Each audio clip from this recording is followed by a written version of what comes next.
Welcome back to another episode of the Plants and Policies podcast, everyone. My name is Ina Toncescu. And I am Maddie Youngman. Today, we are going to be talking about some of the disproportionate effects that climate change has on women in light of International Women's Day on March 8th, which is tomorrow. I'll start off by saying that we often look at social justice in issues in their own silos, but our world is much more interconnected. Our every decision as individuals and nations can have a ripple effect worldwide, especially our consumption habits from food to what we wear, etc. Today, I want to focus on how women are affected worldwide and right here in Canada by climate change.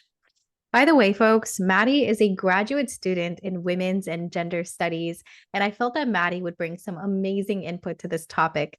Maddie, I'm sure that there are studies you'd like to highlight for us, so let's just get into them. Yeah, well, there are endless studies observing how women and other marginalized groups and identities are impacted. And even though today we are going to talk about how women are impacted by climate change, I would just like to note that all marginalized groups are impacted and similar, and then also in different ways to what we will be discussing. So just to keep that in mind. And the sort of just starting off here, like we normally would do every time on the podcast, getting into the facts right now. So the effects of human-caused climate crisis consist of massive heat waves, the list is going to be long, and droughts, floods, more frequent and intense storms, hurricanes and tornadoes, ocean warming and rising sea levels, wildfires, which I know very well here in Alberta, soil degradation, impacting food production, deforestation, biodiversity loss, mass extinctions, and delayed and atypical weather patterns such as snow and precipitation. These destructive events have been and will continue to disproportionately impact those in the global poor, and especially the women and girls within these regions where climate disasters occur more often and with less governmental support and aid. So, what does that look like? I'm going to start by pulling from the United Nations Framework Convention on Climate Change, so UNFCCC for short, and their article, The Intersection of Gender and Climate. 5 Facts About Gender Equality and Climate Change by GABRIELA CARBÓ, ZACK. So in this CARBÓ, ZACK claims that girls and women do not experience climate change in the same ways that boys and men do. And the reason is that historical and structural gender inequalities also affect how and to what extent girls and women can lead, make decisions, take action, and advance solutions to combat climate change. They say straight up, the facts are that environmentalism has always been a woman's issue. Maddie, can you break down some specific examples of how women are affected? Absolutely. So the first of which is that women have a difficult time even leaving the areas that are prone to climate change impacts and natural disasters. And this is from the UNFCCC, which continues to write that research from the World Bank's 2021 Groundswell report found that climate change could force up to 216 million people to move within their countries by 2050. And this does not even include people who have to migrate to a different country because of climate-related risks. They continue to say that migration decision-making in the face of climate risks is informed by gender roles and responsibilities.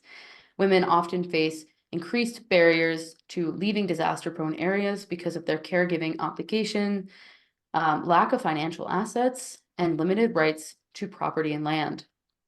When they do manage to leave, girls and women face higher risks of unemployment, child marriage, human trafficking, and gender-based violence. So women are also excluded from the decision-making spaces and climate change negotiations on top of the difficulty in leaving the spaces that were sort of created by decisions that were not made by them and decisions made for them by most likely men. So they say that despite the unequivocal value of women's participation in climate movements and their history as environmental defenders, the facts are that men still fill 67% of climate-related decision-making roles, and women's representation in national and global climate negotiation bodies remain below 30%, which is way too low if you think about how many women there are and how many men there are as percentages in our sort of society. Hmm. Maddie, we've come so far in terms of women's rights, but I feel we still have so much to go. This doesn't sound like we're in the 21st century. Human trafficking, child marriage, and violence against women. And the fact that they're stuck waiting for the man of the house to make the decision to save them from impending extreme weather events, etc. I don't know where to start. Yeah, I know. And the thing is, sadly, it doesn't end there. So let's talk about health for a little bit, as we do at CRFP. Mhm. So from the UN FCCC again, they say that women face disproportionately high health risks from the effects of climate change, quoting that climate change threatens reproductive and maternal health, increasing in temperature, rainfall, and humidity increases create favorable conditions for vector-borne diseases such as malaria, dengue fever, and the Zika virus, which these all can cause miscarriages, premature birth, and anemia among pregnant women and pregnant people. And in February 2022, they cite the Intergovernmental Panel on Climate Change, the IPCC, which says that girls and women are also at higher risk for food insecurity than boys and men, and are likely to die, more likely to die in extreme weather events, and are more likely to experience mental health impacts caused by climate change. And that's where the quote ends. So, and we've talked about how the impacts of food insecurity and that sort of area a few weeks ago, but not as much as we could have talked about the gendered effects. So this is sort of hinting at some of the gendered effects of food insecurity and how climate change also plays a role in that. Hmm. The food insecurity problem is so much deeper as well. Women are still paid less than men, leading to affordability issues. And of course, this always ties in as everything is interconnected to the food choices people make. Can they afford to eat healthier when they're just trying to survive? Now, we know that women are often more likely to be the change makers, the ones leading the charge in social justice and other issues. Can we, so to speak, rise up as a group and demand and lead the change that we want? Can we make a difference as women?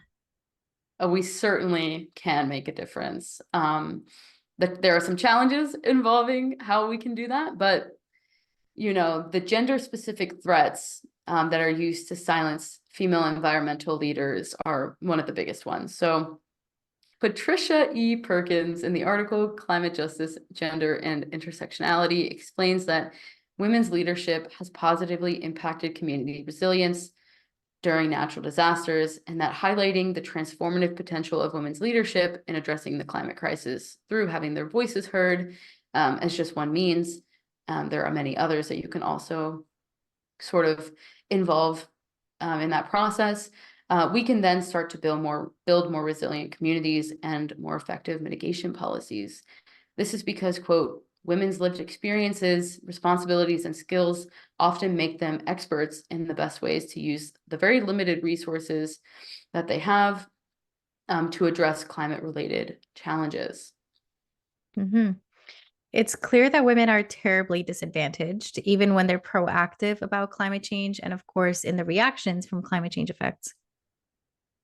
Yeah, and speaking about being proactive, the UN FCCC reported that female-led groups do not receive sufficient climate funding. Mhm. So quoting from there, they cite the Generation Equality Action Coalition on Feminist Action for Climate Justice, kind of a mouthful, but I'm glad they're doing the work that they're doing. Mhm. CRFP, Canadians for Responsible Food Policy, is a Mhm. long title, but when Tongue you look at twister. this, when you Yeah. look at this one, you're like, wow, could be longer. Mhm. So we should be grateful that it is shorter. Yes. Yeah. Anyway, Yeah. so they found that just 3% of philanthropic environmental funding supports girls and women's environmental activism. Mm. Additionally, female-led organizations, which are often small, have difficulty accessing funding in general. They continue to say that because of the societally imposed caregiving roles that they have, girls and women have a deep understanding and extensive knowledge of their natural environment and resources. Financing their vision and backing their ideas for sustainability is going to be key for successful climate change adaptation and mitigation strategies. Hmm. I imagine the many women who are stuck affected by climate change in so many ways. It's important to stay motivated throughout this. There are so many of us driving change already, finding creative ways to influence food policies and people, and that's people like myself or Maddie. So if you're listening today, please don't feel discouraged. In fact, I hope this lights a fire within you of why we need to address the current food system as it is and adapt better systems, not just for the planet and for the animals, but our fellow human beings too. The following are 5 reasons why climate action needs women from the UN 2023. 1, climate action requires 100% of the population. 2, empowering women means better climate solutions. 3, women are key to building climate resilience in communities. 4, climate change affects us all, but not equally. And 5, countries recognize the importance of gender in climate planning.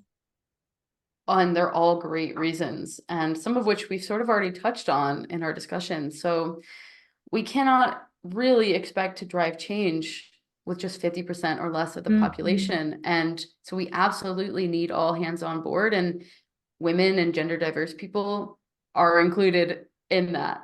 Mm-hmm. And women are also known to build more resilient communities. They're likely to be the first responders in devastating events caused by extreme weather and are often involved with post extreme weather destruction, cleanup, and recovery.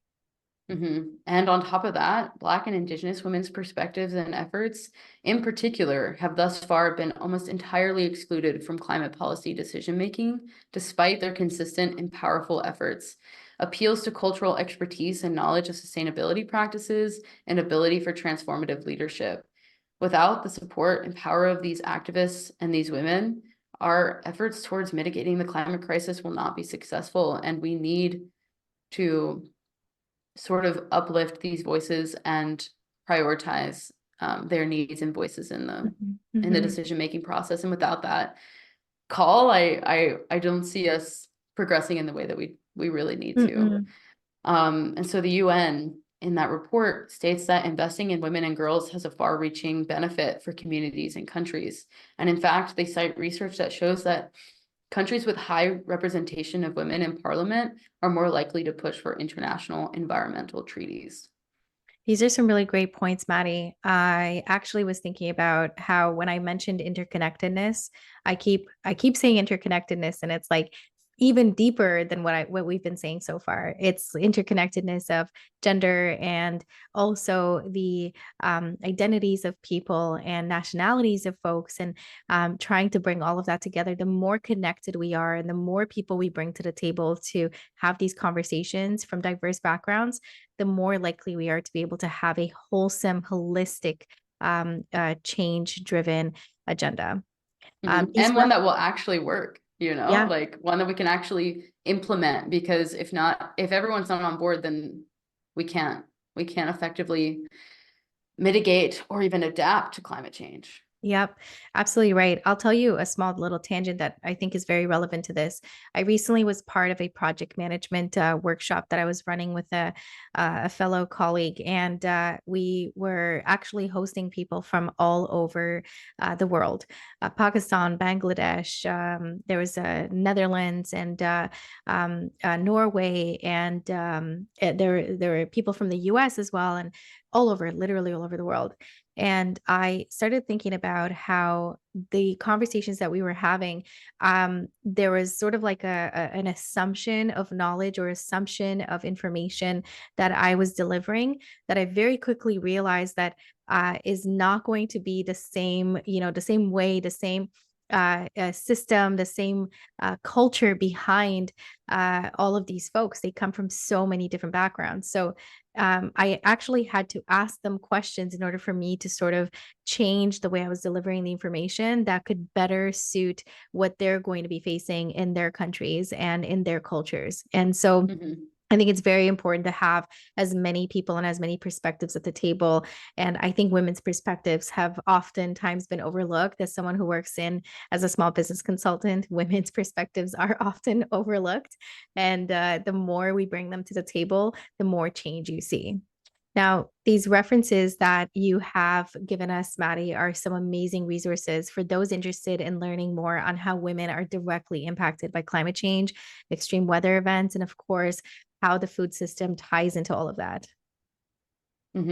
Yeah, and just to sort of bounce off of what you're saying before, like the diversity of experiences and, listening to, I guess, alternative modes of like being strategic about how to mitigate climate change. Like that is just so, so important and often overlooked, as you say. Yeah. And I was going to say something else, but I have now forgotten it. Um, I just would like to give a shout out to the organization Canadians for Responsible Food Policy, CRFP, that is comprised of mainly women and gender diverse folks. I'm consistently motivated to be a part of this group, and I am so thankful to be a part of a group that honors the contributions that we make, and so lucky to sort of be in the space where we acknowledge how important bringing diversity to the table is. Mm-hmm. Yeah, we're so lucky to be volunteering at CRFP and have such amazing diverse folks leading the change. And we also have a pretty strong equity, diversity, inclusivity, and decolonization draft that a statement that Maddie had actually helped us put together as well. And I think it's so important to have our organizations be the leaders in addressing EDID if we're ever actually going to make this change. In CRFP, I see CRFP as being a leader in this change. So, folks, I don't think this is going to be the only episode on this subject because this just scratches the surface of what our decisions do to others around the world. We're planning on diving deeper into this subject at a later date for a special episode, maybe. So, stay tuned. For this International Women's Day, I challenge everyone to share a small bit of how women are affected by the impact of climate change. It's very easy to find this information online. Thank you for tuning into this episode of the Plants and Policies podcast. Please consider donating at responsiblefoodpolicy.ca to help us continue to bring more research findings and news to you. And of course, as always, you can catch us on Spotify, YouTube, Podbean, Samsung, Podchaser, and so many more channels. And don't forget to subscribe and follow. And we will see you next week. Bye, everyone.